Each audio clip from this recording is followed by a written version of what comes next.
सरकार के हाथ में कुछ नहीं बचा। जब सरकार को पता लग गया चुनाव हारने जा रहे हैं, तो ये चुनाव की तारीख भी टाल रहे हैं। पहले ये चुनाव 13 तारीख को हो रहा था, 13 तारीख को चुनाव होने जा रहा था, और जिस समय त्योहार पर लोग छुट्टी के बहाने घर आए थे त्योहार मनाने, जब त्योहार मनाने दूर दूर से चले आए लोग, उन्होंने अपनी छुट्टियां बढ़ा ली, ये देखते हुए कि 13 तारीख को वोट डाल करके जाएंगे। जब ये भनक भारतीय जनता पार्टी के लोगों को पता लगी, तो उन्होंने चुनाव भी टाल दिए। जो चुनाव टालने वाले हैं वो बहुत बुरे हारने जा रहे हैं।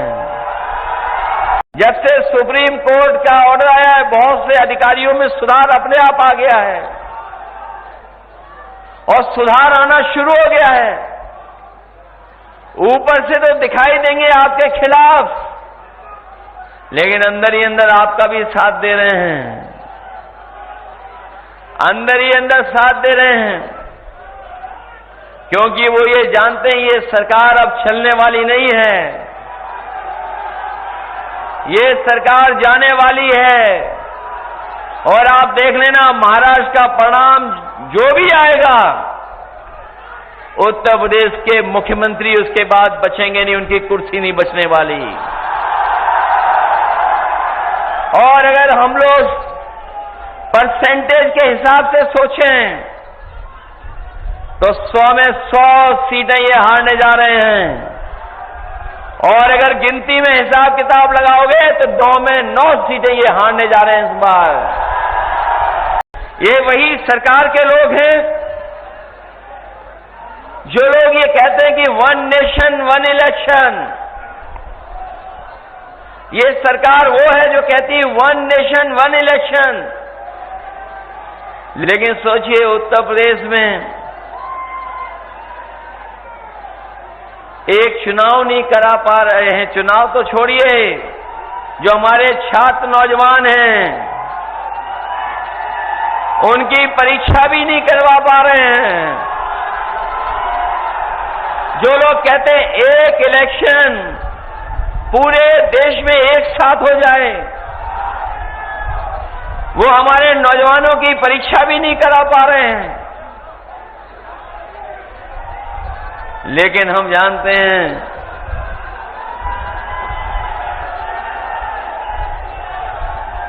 ये भारतीय जनता पार्टी में और इस सरकार के एजेंडे में न नौकरी है, न सौहार्द है, न भाईचारा है।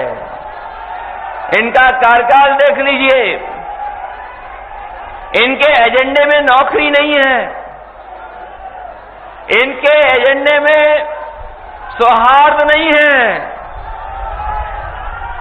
और अभी तक तो न जाने कितने हम लोगों ने घटनाएं देखी होंगी जहां पर इन्होंने युवाओं के भविष्य का धोखा करने का काम किया है। जिस समय लोकसभा का चुनाव था, आपको याद होगा, हम लोग ये बात जगह जगह कहते थे कि ये सरकार वो है जो पेपर लीक जानबूझ करके कराती है, और पेपर लीक इसलिए सरकार कराती थी क्योंकि नौकरी इनके एजेंडे में नहीं थी। ये जो पीडीए को बुरा भला कह रहे हैं, वो नकारात्मक लोग हैं, वो नेगेटिव लोग हैं। उनके एनडीए की शुरुआत भी एन से नेगेटिव से होती है, वो नकारात्मक लोग हैं। और जिन्होंने कल अखबार पढ़ा होगा अंग्रेजी का, जिन्होंने ध्यान से पढ़ा होगा, तो एक कोने में जाकर के एक बहुत बड़ी रिसर्च के बारे में लिखा है, और वो रिसर्च ये कहती है, अमेरिका की एक यूनिवर्सिटी जो बहुत ही प्रतिष्ठित यूनिवर्सिटी है, उसकी रिसर्च ये कहती जो नकारात्मक लोग होते हैं वो बूढ़े भी जल्दी हो जाते हैं, और बुढ़ापा भी जल्दी आ जाता है,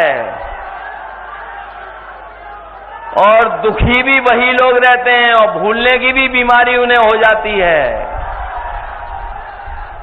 तो इसलिए हमारी सलाह है उन लोगों से कि कम से कम अपनी नकारात्मक सोच को बदलें।